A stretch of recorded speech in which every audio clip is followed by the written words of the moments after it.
来看这两个词，一个人、一家人。一个人、一家人。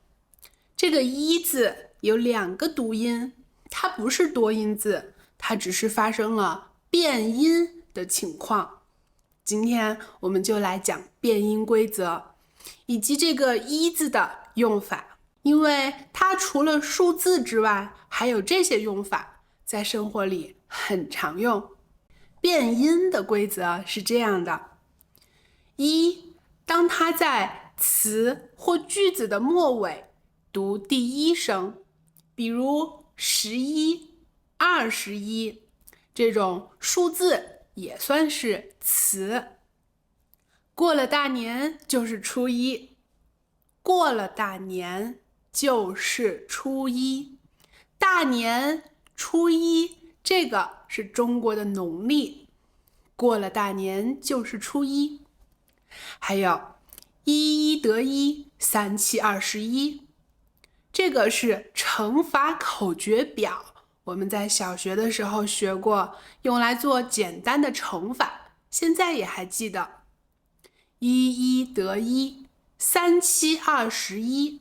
第二点，在第四声的字前面，一就读第二声，比如一半、一共、一半、一共，半和共都是第四声，所以一读第二声。第三点，其他声调的前面一就读第四声，比如一年、一天、一点儿，或者你读一点、一年、一天、一点。记忆的时候呀，就把前面这两条当做特殊情况，就会比较简单。还有就是多听多读，把这些词组搭配放在一起，多读几次，熟悉啦就记住了，不用死记硬背也行。来，我们来看看生活里一的词组。第一个，数字，刚刚我说过了，你还记得吗？一在词的末尾读第一声，你看这些数字，一都在后面，1、11、21。第二个，相同的、一样的，相当于英语里的 same， 这不是一码事吗？这不是一样的吗？这两句话都是在表达这就是一样的。这个不是可以当做肯定的表达方式，我之前说过了，一码事儿，这个码字可以把它理解为量词，生活里会说一码归一码。比如朋友请我吃饭，吃完饭我们去逛商店，我给他买了一件新衣服，他就问我衣服多少钱，我转给你。我说不用了，刚才你还请我吃饭了呢。他就说哎呀，一码归一码，吃饭才多少钱，这家店衣服都挺贵的，我必须转给你。一码归一码，吃饭才多少钱，这家店衣服都挺贵的，我转给你。你看，一件新衣服就是发第二声，因为件字是第四声，一件新衣服。好，我们来看第三个用法，整个、全部，相当于 all 的用法。一身的汗，一身的汗，意思就是全身都是汗。比如刚打完篮球，一身的汗，快去洗澡。刚打完篮球，一身的汗，快去洗澡。还有一屋子人，一屋子人是在表达屋子里全是人。比如会说开会的时候一屋子人，开会的时候一屋子人。一生一路平安，这个一也是全部整个的意思，整个生命整段路程。第4个，先做某个动作，一般是放在动词或量词的前面，比如一脚把门踢开，一脚把门踢开。他往边上一站，什么都不说。他往边上一站，什么都不说。我们来看这些句子，一脚是量词，后面是踢门这个动作。第2个，一站是个动作，然后什么都不说，说是第2个动词。第5个，表达短暂的动作有2个句型。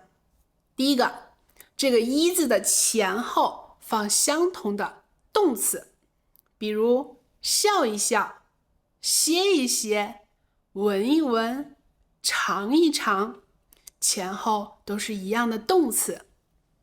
第2个，动词加一加量词，表示这个动作时间很短，比如笑一声，看一眼。后面的量词，如果你不确定用什么，就用一下。一下比较百搭，比如笑一下，看一下，商量一下。我们来看怎么用。我说笑话给你听，你笑一下吧。我说笑话给你听，你笑一下吧。我有新的照片给你看一下。我有新的照片给你看一下。这件事儿我要和他商量一下。这件事儿我要和他商量一下。一下。第6个，一什么什么就什么什么，表示2个动作紧接着发生。比如这样一说你就明白了，这样一说你就明白了。你一请他就来了，你一请他就来了。他一看就懂了，他一看就懂了。你来想想这2句话怎么说？你一尝就知道好不好吃。你一尝就知道好不好吃。咖啡一喝就不困了。咖啡一喝就不困了。一什么什么就什么什么，连接2个动词，表达2件事儿紧接着发生。好，接下来我要说一段话，有今天我们学到的一字这些用法，联系上下文来理解会更容易。你来听听看。我有一个朋友，他和我一起长大，他学习很好，一读就读到了博士后，现在在学校教书。他一年有2个长假，寒假和暑假。我有一个朋友，他和我一起长大，他学习很好，一读就读到了博士后，现在在学校教书。他一年有2个长假，寒假和暑假。我们平时各忙各的，很少联系，但是一有空就会用手机聊一下，一般会聊自己的成长，或发一些自己最近的照片。我们平时各忙各的，很少联系，但是一有空就会用手机聊一下。一般会聊自己的成长，或发一些自己最近的照片。发一些自己最近的照片。虽然没有共同的兴趣爱好或生活的交集，想一想确实也没什么要聊的，但我和他是那种能相伴一生的朋友。虽然没有共同的兴趣爱好或是生活的交集，想一想确实也没什么要聊的。但是我和他是那种能相伴一生的朋友。中文的发音难点，我认为就是多音字和变音。比如多音字就去记忆它的常用词，而生活里很经常出现的这两个字一、不，就是变音的情况，搞清楚规则就好了。下一期我们说不这个字的变音。好，拜拜。